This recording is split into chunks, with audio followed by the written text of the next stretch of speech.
Hey everybody, so today I thought I would talk about minimalism and how that's helped in my life.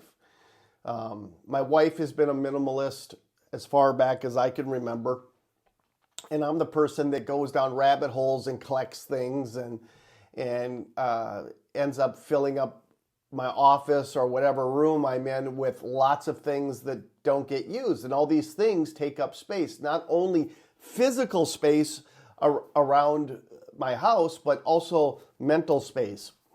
And I never really realized that. My family all kind of has clutter and junk and stuff in their lives. And it never crossed my mind that there could be any other way.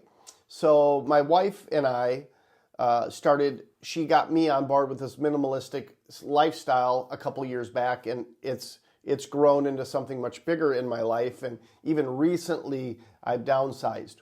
But what can being minimalistic do for us? Well, it can eliminate our discontent.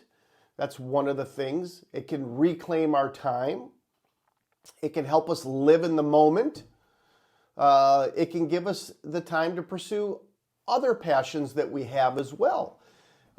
Instead of looking around at stuff that doesn't get used, get outside. Go do something with your time instead of spending your time maybe purchasing stuff you don't need on the internet. That's me. That's what I like to do. What else can it do? It can create more, consume less is something I think it can help us do. It can help us focus on our health. If you see my eyes going over here, I've got some notes here.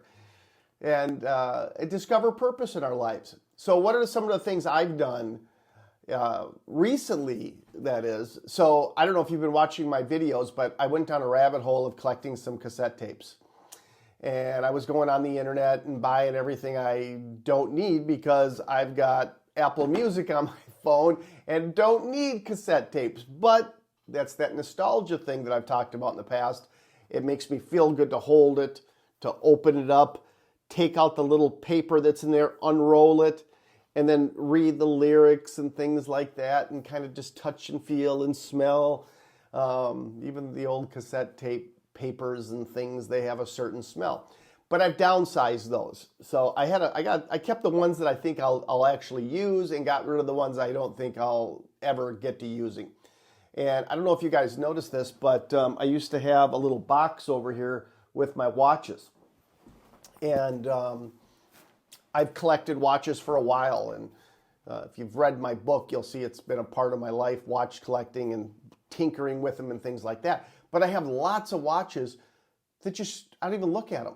I don't enjoy them. I mean, they just sit in a box. So what have I done lately? I went through all my watches. I kept a few that I know I'm going to wear, like my two-door right here. I wear this quite often, actually. It's light, and I enjoy it. But I got rid of a bunch of watches. And then I took that box over there, and I put it over here in the closet because I wanted to use that space for something else. But I've downsized that. I used to be a mechanic, and I had this monstrosity of a toolbox full of tools. Now, I haven't been a mechanic in almost 20 years. So why do I need this box to go back, to have in the garage like I'm going to go back to being a mechanic again? I don't need to do that. I don't need to go back to being a mechanic. Lemon Squad, the company that I built and founded, that I'm no longer involved with, I have sold it, did me very well. I don't have to do that sort of thing anymore. But I got rid of all that. I put all that on eBay. That was a lot of work, but I did. I got it all on eBay. And just other things. I just went through, I know I've talked about all my little game systems and my little electronics. I've went through all them and got rid of the ones I don't use. And I even have a second phone that today I'm going to get rid of. Why do I need two phones? It's stupid. I love technology, so I always have an Android and an iPhone, and then I end up not using the Android. It's just how it is. I'm more of an Apple guy. I'm working on my Apple Studio display right now with my MacBook over here, my iPad over here, and I'm an Apple guy. I don't need an Android phone. But I do love this phone. And if you saw a video, I did talk about this Samsung phone recently. It's the S24 Ultra. I love it. It's great. And in some ways, it's a better phone than my Apple phone, but I'm an Apple guy. And it's hard to get out of that ecosystem once you're in it. But minimalizing my life has freed up space in my mind to not have to think about things that I own and allow me to think about other things and experience things outside the home instead of staying in and playing with stuff that doesn't do me much good. I get outside, I get exercise. So this used to be more of an issue with me when I was younger. I've gotten it somewhat under control, but I still go down rabbit holes every now and then and purchase lots of things.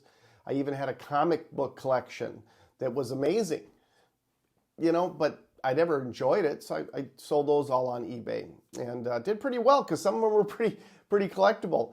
I had a couple of Spider-Man #1s even. But yeah, so anyway, minimalism has been really good in my life for my wife and I. It was her deal to start out with, and she has gotten me to be part of that. So I don't know, can this be something for any of the viewers here? Anything like this would it help you? Do you find yourself having more things in your life than you need, and it's causing clutter inside your head?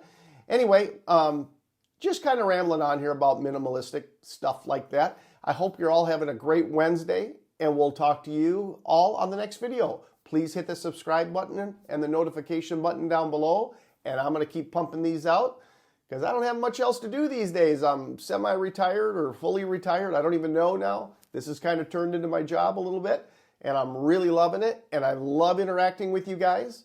So anyway, we'll talk to you on the next video. Take care.